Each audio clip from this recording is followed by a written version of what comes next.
உங்கள் அனைவரும் நான் கிறிஸ்துவின் நாமத்தினால் வரவேற்கிறேன். சத்தியத்தை அறிந்து கொள்வீர்கள், சத்தியம் உங்களை விடுதலையாக்கும் என்று தேவன் சொல்லியிருக்கிறார். அதுபோல் என்ற ஒரு சத்தியத்தை நாம் கற்றுக்கொள்ள கர்த்தர் நமக்கு கிறிஸ்து மூலம் கிருபை அளிப்பாராக. இன்று எடுத்துக்கொள்ளப்பட்ட தலைப்பு என்னென்னா, துன்பப்படுகிற எல்லோரும் யோபு போன்றவர்களா? இதுதான் கேள்வி. ஏன்னா இப்போ சமீபமாக நம்ம பார்க்கும்போது கிறிஸ்டியன் சர்க்கிளில் கஷ்டப்படுறவங்க எல்லாம் நோய், வியாதி, பிசாசின் தொந்தரவு, குடும்ப பிரச்சனை, வறுமை, குழப்பங்கள், மற்ற அநேக காரியத்தில் கஷ்டப்படுற எல்லாரும் சொல்கிற ஒரு வார்த்தை என்னென்னா, நான் யோபு மாதிரி, நான் நல்லவன், அதனால் கடவுள் என்னை சோதிக்கிறாரு. கடவுள் என்னதான் சோதித்தாலும் நான் என்னுடைய உத்தமத்தை விடமாட்டேன், நான் உன்னுடைய பரிசுத்த ஜீவியத்தை நான் காத்துக்கொள்வேன் அப்படின்னு அநேகர் சொல்கிறாங்க. நான் யோபு மாதிரி, அதனால் சாத்தான் என்னை துன்புறுத்துது, என்னை கடவுளுக்கு விரோதமாய் பாவம் செய்ய வைக்கலான்னு பார்க்குது, எனக்கு நோயை கொடுக்குது, வியாதியை கொடுக்குது, இப்போ குடும்ப பிரச்சனையை கொடுக்குது, வறுமையை கொடுக்குது, குடும்பத்தில் ஒரு சிலர் அழிஞ்சு போகிறாங்க. என்ன இருந்தாலும் சரி, நான் கடவுளுக்கு முன்பாக உத்தமமாக இருப்பேன் என்று அநேகர் இப்போ சொல்கிறாங்க. இப்போ உண்மையிலே நம்ம கற்றுக்க வேண்டிய ஒரு விஷயம் என்னென்னா, உண்மையிலே நம்ம யோபு மாதிரி நல்லவராக இருந்து கஷ்டப்படுறோமா, இல்லை நம்ம பாவத்தினால நம்ம கஷ்டப்படுறோமா? இதுதான் நாம் அறிந்து கொள்ள வேண்டிய ஒரு உண்மை. சரி, இப்போ யோபு யார், நம்ம யார், இதை குறித்து நம்ம கர்த்தர் நமக்கு கிறிஸ்து மூலம் கிருபை அளிப்பாராக. யோபு 1ஆம் அதிகாரம் 8வது வசனம் வாசிக்கலாம். கர்த்தர் சாத்தானை நோக்கி, என் தாசனாகிய யோபின் மேல் கவனம் வைத்தாயோ? உத்தமனும் சன்மார்க்கனும் தேவனுக்கு பயந்து பொல்லாப்புக்கு விலகுகிறவனுமாகிய அவனைப் போல பூமியிலே ஒருவனும் இல்லை என்றார். இப்போ கடவுள் சாத்தான்கிட்ட சொல்கிறாரு, யோபு மாதிரி இந்த உலகத்தில் ஒரு நல்ல மனிதன் இல்லவே இல்லை அப்படின்னு சாத்தான்கிட்ட சேலஞ்ச் பண்ணுற அளவுக்கு யோபு ஒரு உத்தமனாய் இருக்கிறார். தேவனுக்கு பயந்து பொல்லாப்புக்கு விலகுகிற உத்தமமான ஒரு மனுஷனாய் யோபு இருக்கிறார். சரி, இப்போ யோபுக்கு அதுக்கப்புறம் என்ன நடந்துச்சுன்னு தெரியும் இல்லையா? சாத்தான் ஆமாம், நீங்கள் நல்ல பாதுகாப்பு கொடுத்து வச்சுருக்கிறீங்க, அந்த பாதுகாப்பை கொஞ்சம் எடுங்க, நான் கொஞ்சம் அவரை டிஸ்டர்ப் பண்ணுறேன், அப்புறம் அவர் என்ன பண்ணுறாருன்னு பாருங்கள் அப்படின்னு சாத்தான் கடவுள்கிட்ட ஒரு வேண்டுகோளை வைக்குது. அப்போ கடவுள் என்ன சொல்லுன்னா, இல்லை, அப்படி செஞ்சால் கூட அவர் நல்லவராக தான் இருப்பார், ஒன்று வேணா நான் உனக்கு பர்மிஷன் கொடுக்குறேன்னு கடவுள் கொடுக்குறார். அப்படி கடவுள் பர்மிஷன் கொடுக்கும்பொழுது சாத்தான் ஒரு சில துன்பங்களை யோபுக்கு கொடுக்குது. கடவுள் அனுமதிக்கிறார், சாத்தான் கொடுக்குது. அப்போ அவருக்கு என்ன துன்பம் நடக்குதுன்னு பார்க்கலாம். யோபு 1ஆவது அதிகாரம் 13 வாசிக்கலாம். பின்பு ஒரு நாள் யோபுடைய குமாரரும் அவன் குமாரத்திகளும் தங்கள் மூத்த சகோதரன் வீட்டிலே புசித்து திராட்சை ரசம் குடிக்கிற போது, ஒரு ஆள் அவனிடத்தில் எருதுகள் உழுகிற போது கழுதைகள் அவைகளின் பக்கத்திலே மேய்ந்து கொண்டிருக்கையில் சபேயர் அவைகள் மேல் விழுந்து அவைகளை சாய்த்து கொண்டு போனார்கள். வேலையாட்களையும் பட்டய கருக்கினால் வெட்டி போட்டார்கள். நான் ஒருவன் மாத்திரம் தப்பி அதை உமக்கு அறிவிக்கும்படி வந்தேன் என்றான். இவன் இப்படி பேசி கொண்டிருக்கையில் வேறொருவன் வானத்திலிருந்து தேவனுடைய அக்னி விழுந்து ஆடுகளையும் வேலையாட்களையும் சுட்டெரித்து போட்டது. நான் ஒருவன் மாத்திரம் தப்பி அதை உமக்கு அறிவிக்கும்படி வந்தேன் என்றான். இவன் இப்படி பேசி கொண்டிருக்கையில் வேறொருவன் கல்தேர் 3 பவுஞ்சாய் ஒட்டகங்கள் மேல் விழுந்து அவைகளை ஓட்டி கொண்டு போனார்கள். வேலையாட்களையும் பட்டய கருக்கினால் வெட்டி போட்டார்கள். நான் ஒருவன் மாத்திரம் தப்பி அதை உமக்கு அறிவிக்கும்படி வந்தேன் என்றான்.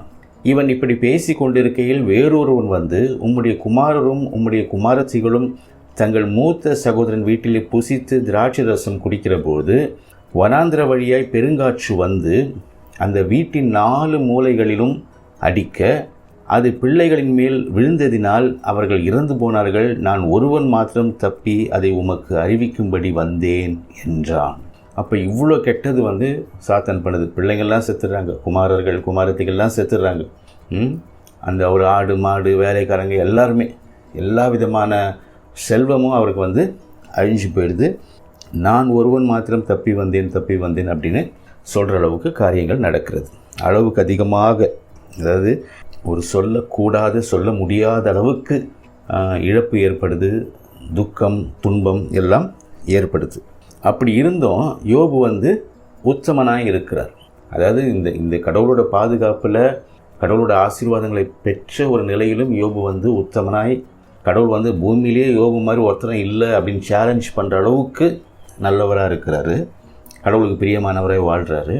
அவருக்கு வந்து ஒரு அளவுக்கு அதிகமான எல்லாமே கடன்னு ஒரு 1 hour 2 hour எல்லாவற்றையும் இழந்திருப்பார் போல் இருக்குது. அவ்வளோ சீக்கிரத்தில் கடன்னு எல்லாமே இழந்துட்டார். ஆனாலும் அவர் திருப்பியும் கடவுள் வந்து பாரு, இவ்வளோ நீ சொல்லி இவ்வளோ கஷ்டத்தை யோபுக்கு நம்ம கொடுத்தா கூட அவர் இன்னும் அதே மாதிரி உலகத்தில் அவரை மாதிரி கடவுளுக்கு பிரியமான மனுஷன் இல்லை அப்படின்ற அளவுக்கு அவர் உத்தமனாய் நல்லவனாய் இருக்கிறார் என்று தேவன் சாட்சி கொடுக்கிறார். யோபு 2ஆம் அதிகாரம் 3ஆம் வசனம் வாசிக்கலாம். அப்பொழுது கர்த்தர் சாத்தானை நோக்கி, நீ என் தாசனாகிய யோபின் மேல் கவனம் வைத்தாயோ? உத்தமனும் சன்மார்க்கனும் தேவனுக்கு பயந்து பொல்லாப்புக்கு விலகுகிறவனுமான மனுஷனாகிய அவனைப் போல பூமியிலே ஒருவனும் இல்லை. முகாந்தாரம் இல்லாமல் அவனை நிர்மூலமாக்கும்படி நீ என்னை ஏவின போதிலும் அவன் இன்னும் தன் உத்தமத்திலே உறுதியாய் நிற்கிறான் என்றார். இப்போ கடவுள் என்ன சொல்கிறார்னா, நல்ல ஆசீர்வாதத்தை பெற்றிருந்த நேரத்திலையும் அவரை மாதிரி ஒரு உத்தமன் இல்லை, நல்லவன் இல்லை என்று சொல்லுகிற அளவுக்கு யோபு நல்லவராக இருந்தார். அநேக கஷ்டங்கள் இல்லையா, கடவுளுக்கும் சாத்தானுக்கும் ஒரு சேலஞ்ச் ஏற்படுது. சாத்தான் சொல்லுது, நான் வந்து அவரை அதம் பண்ணி போடுகிறேன்னு சொன்னோடனே கடவுள் ஒரு பர்மிஷன் கொடுக்குறார். ஒரு அளவு பர்மிஷன் கொடுக்கும்போது அநேக பயங்கரமான அழிவுகளை ஏற்படுத்துது யோபுக்கு. அதன் பிறகு கூட யோபு திருப்பியும் தேவன் சேலஞ்ச் பண்ணுற அளவுக்கு பற்றியா, இவ்வளோ கஷ்டங்களை கொடுத்தா கூட அவரை மாதிரி உலகத்தில் ஒரு நல்லவர் இல்லை, அவரை மாதிரி உலகத்தில் ஒரு உத்தமன் இல்லைன்னு சொல்கிற அளவுக்கு யோபு அவ்வளவு பரிசுத்த ஒரு மனிதனாக இருக்கிறார். தேவனுக்கு விரோதமாய் எண்ணத்திலும் சரி, சொல்லிலும் சரி, செயலிலும் சரி, தேவனுக்கு விரோதமாக அவர் எந்த பாவமும் செய்யவில்லை என்று தேவனை சாட்சி கொடுக்கிறார். அந்த அளவுக்கு அவர் உத்தமனாய் நல்லவனாய் இருக்கிறார். சரி, இப்போது நம்மளை குறித்து தேவன் என்ன சாட்சி கொடுக்கிறார்? நம்மளை குறித்து தேவன் என்ன சாட்சி கொடுக்கிறார்னா, ரோமர் 3:23 வாசிக்கலாம். எல்லோரும் பாவம் செய்து தேவ மகிமை அற்றவர்களாகி. யோபு குறித்து கடவுள் என்ன சாட்சி கொடுக்குறாருன்னா, எப்போ அவரை மாதிரி உலகத்தில் ஒருத்தரும் இல்லை, ஒரு உத்தமன் இல்லை, ஒரு நல்லவன் இல்லை அப்படின்னு கடவுள் சாட்சி கொடுக்குறார். இதே நம்மளை குறித்து கடவுள் என்ன சாட்சி கொடுக்குறாருன்னா, எல்லோரும் பாவம் செய்தவர்கள், எல்லோரும் பாவம் செய்து தேவ மகிமையை இழந்து போன மக்கள் அப்படின்னு நம்மளை குறித்து சாட்சி சொல்கிறார். 1 யோவான் 1:8 வாசிக்கலாம். நமக்கு பாவம் இல்லை என்போமானால் நம்மை நாமே வஞ்சிக்கிறவர்களாக இருப்போம், சத்தியம் நமக்குள் இராது. நம்முடைய பாவங்களை நாம் அறிக்கையிட்டால் பாவங்களை நமக்கு மன்னித்து எல்லா அநியாயத்தையும் நீக்கி நம்மை சுத்திகரிப்பதற்கு அவர் உண்மையும் நீதியும் உள்ளவராக இருக்கிறார். நாம் பாவம் செய்யவில்லை என்போமானால் நாம் அவரை பொய்யராக்குகிறவர்களாக இருப்போம், அவருடைய வார்த்தை நமக்குள் இராது. இங்கே கடவுள் என்ன சொல்கிறாருன்னா, நான் பாவம் செய்யலைன்னு சொன்னால் நம்மை நாமே ஏமாற்றுகிறவர்களாக இருப்போம், சத்தியம் நமக்குள்ளே இருக்காதான். நம்ம பாவத்தை அறிக்கையிட்டால் அவர் மன்னிச்சு காப்பாற்றுவார். ஆனால் பாவமே செய்யலைன்னு சொன்னால் கடவுளை பொய்யராக்குறோமா? எப்படி கடவுளை பொய்யராக்குறோம் அப்படின்னா, கடவுள் சொல்கிறாரு நாம் பாவிகள்னு சொல்கிறாரு. அப்போ நம்ம பாவி இல்லைன்னு சொன்னோம்னா என்ன அர்த்தம்னா, கடவுள் சொல்கிறது தப்பு, இல்லை கடவுள் சொல்கிறது பொய் அப்படின்னு சொல்கிற மனிதர்களாய் நாம் நிற்கிறோம். 1. 2வது, நாம் பாவம் செய்திருக்கிறோம் என்று சொல்லி தேவனே பலியானார், தேவகுமாரன் பலியானார், தேவன் தேவகுமாரனை பலி கொடுத்தார். இப்போ நம்ம அதை கேலி பண்ணுகிற மக்களாக இருப்போம். ஆண்டவரே, நான் பாவமே செய்யலை, எனக்கு பலியே தேவையில்லை, இப்போ நீங்கள் ஏன் பலியானீங்க? நீங்கள் உங்கள் குமாரனை பலி கொடுத்தீங்க, உங்கள் குமாரன் ஏன் பலியானார்? நீங்கள் வீணான காரியத்தை செய்கிறீங்களே அப்படின்னு கடவுளுடைய ஒரு மகத்தான தியாகத்தை இல்லையா, ஒரு மகத்தான ஒரு பலி, நான் செத்தாலும் பரவாயில்ல உன்னை காப்பாற்றுவேன்னு கடவுள் நிற்கும் போது என்னை காப்பாற்றணுன்ற அவசியம் இல்லை, ஏன்னா நான் பாவமே செய்யலையே அப்படின்னு சொன்னால் தேவனை நாம் கேலி செய்கிற மக்களாக இருப்போம், இல்லைன்னா தேவனை பொய்யராக்குகிற மக்களாக இருப்போம். இதுதான் கடவுள் சொல்கிறார். அப்போ நம்மளை குறித்து தேவன் சொல்கிற சாட்சி என்னன்னா, நீ பாவி, நாம் பாவி. அப்போ நம்ம பாவம் உண்டுன்னு உணர்ந்து அதை அறிக்கையிட்டால் மன்னிச்சு காப்பாற்ற கடவுள் இருக்கிறார். அதை நம்ம விட்டுட்டு நீங்கள் மன்னிச்சு காப்பாற்றணுன்ற அவசியமே இல்லை, ஏன்னா நான் பாவியே இல்லைன்னு சொன்னால் தேவனுடைய கோபம் இன்னும் பல மடங்கு அதிகரிக்க நாம் பண்ணுகிறவர்களாக இருப்போம். லூக்கா 18 ஒரு விஷயத்தை கடவுள் சொல்கிறார். 9 வாசிக்கலாம். அன்றியும் தங்களை நீதிமான்கள் என்று நம்பி மற்றவர்களை அற்பமாக எண்ணின சிலரை குறித்து அவர் ஒரு உவமையை சொன்னார். 2 மனுஷர் ஜெபம் பண்ணும்படி தேவாலயத்துக்கு போனார்கள். ஒருவன் பரிசேயன், மற்றவன் ஆயக்காரர். பரிசேயன் நின்று, தேவனே, நான் பரிகாரர், அநியாயக்காரர், விபச்சாரக்காரர் ஆகிய மற்ற மனுஷரைப் போலவும் இந்த ஆயக்காரனைப் போலவும் இராததினால் உம்மை ஸ்தோத்திரிக்கிறேன். வாரத்தில் 2 தரம் உபவாசிக்கிறேன், என் சம்பாதியத்திலெல்லாம் தசம பாகம் செலுத்தி வருகிறேன் என்று தனக்குள்ளே ஜெபம் பண்ணினான். ஆயக்காரன் தூரத்திலே நின்று தன் கண்களையும் வானத்துக்கு ஏறெடுக்க துணியாமல் தன் மார்பிலை அடித்து கொண்டு, தேவனே, பாவியாகிய என்மேல் கிருபையாயிரும் என்றான். அவனல்ல, இவனே நீதிமானாக்கப்பட்டவனாய் தன் வீட்டுக்கு திரும்பி போனான் என்று உங்களுக்கு சொல்லுகிறேன். ஏனெனில் தன்னை உயர்த்துகிறவன் எவனும் தாழ்த்தப்படுவான், தன்னை தாழ்த்துகிறவன் உயர்த்தப்படுவான் என்றார். இப்போ இயேசு ஒருவமே சொல்கிறார், தன்னை நீதிமான்கள் என்று எண்ணுகிறவர்கள் பிறரை பாவி என்று சொல்லுகிறவர்கள். அந்த மனிதர்களுக்கு ஒரு ஓமையை சொல்கிறார். 2 பேர் ஜெபம் பண்ண போகிறாங்க. ஒருத்தன் நான் யோபு மாதிரி நான் நல்லவன், மற்றவங்கள மாதிரி நான் கெட்டவன் இல்லை, ஏன்னா நான் யோபு மாதிரி நல்லவன்.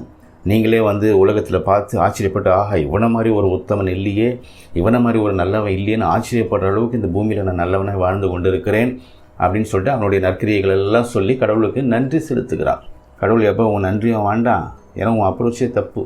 யோபையும் உன்னையும் நீ கம்பேர் பண்ணக்கூடாது இல்லையா? அது யோபுன்னு நாங்கள் சொல்லலை, அவர் யோபுன்னு அந்த மனுஷனும் சொல்லலை, கடவுளும் சொல்லலை. ஆனால் அவனோட அப்ரோச் அப்படி இருக்குது. இன்றைக்கி எல்லாம் அப்படி தான் சொல்கிறாங்க. ஒரு நோய் வந்துட்டால் நான் யோபு மாதிரி, ஒரு வியாதி வந்துட்டால் நான் யோபு மாதிரி, ஒரு குடும்ப பிரச்சனை, ஒரு குழப்பங்கள், ஒரு வறுமைகள், ஒரு சண்டை, ஒரு பாவம், ஒரு சாபம், எது வந்தாலும் நான் யோபு மாதிரி. நான் கடவுளுக்கு உத்தமமாக நடக்கிறேன், கடவுள் என்ன அடிக்கிற, கடவுள் என்ன சோதித்து பார்க்குறாரு, பிசாசு என்ன அடிக்குது, இதே தான் சொல்கிறாங்க. கடவுள் சொல்கிறாரு. அப்படி சொல்லுகிறவர்கள் கடவுள் என்ன பண்ணுறாரு? நிராகரித்து விடுகிறார். ஒருத்தன் சிம்பிளாக பழச்சிக்கிறாங்க. ஆண்டவரே, நான் பாவியான மனுஷன், என் மேல் இரக்கம் கொள்ளுங்க, என்னை மன்னிச்சு காப்பாற்றுங்கன்னு சொன்னால் கடவுள் மன்னிச்சு காப்பாற்றிட்டு அவனை ஆசீர்வதித்து அமுச்சு விட்டுறாரு. நான் யோபு மாதிரின்னு சொல்லியே அழிகிற மக்கள் அநேகர் இந்த பூமியில் இருக்கிறாங்க. ஸோ நம்ம யோபு மாதிரின்னு சொல்லிக்கிட்டு உட்காந்துருக்கக்கூடாது. ஏன் இந்த பாவம், தீமை, சாபம், குடும்ப பிரச்சனை, குழப்பங்கள், வறுமைகள், நோய்கள், வியாதிகள் ஏன் இது வருது? நம்ம என்ன தப்பு பண்ணியிருக்கிறோம்? நம்ம சிந்தனையில், நம்ம சொல்லில், நம்ம செயலில், நம்ம தேவனுக்கு விரோதமாக என்ன பண்ணுறோம் அப்படின்னு யோசித்து அந்த பாவங்களை அறிக்கையிட்டு, ஆண்டவரே, நான் பாவியாகிய மனுஷன், என்னை மன்னிச்சு காப்பாற்றிங்கன்னா கடவுள் மன்னிச்சு காப்பாற்றுகிற தேவனாக இருக்கிறார்.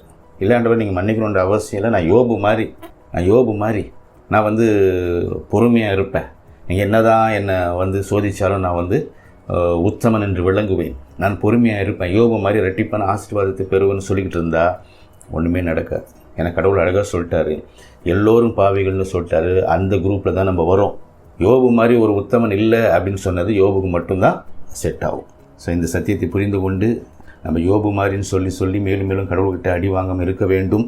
நம்ம பாவங்களை அறிக்கையிட்டு பாவ மன்னிப்பை பெற்று கடவுள்கிட்ட ஆசீர்வாதத்தை பெற்று நம் வாழ்க்கையை சீரமைத்து கொள்ள வேண்டும். கர்த்தர் இந்த சத்தியத்தை நாம் கற்றுக்கொள்ள கைக்கொள்ள கிறிஸ்து மூலம் கிருபை அளித்து நம்மை காத்து வழி நடத்துவாராக. ஆமென்.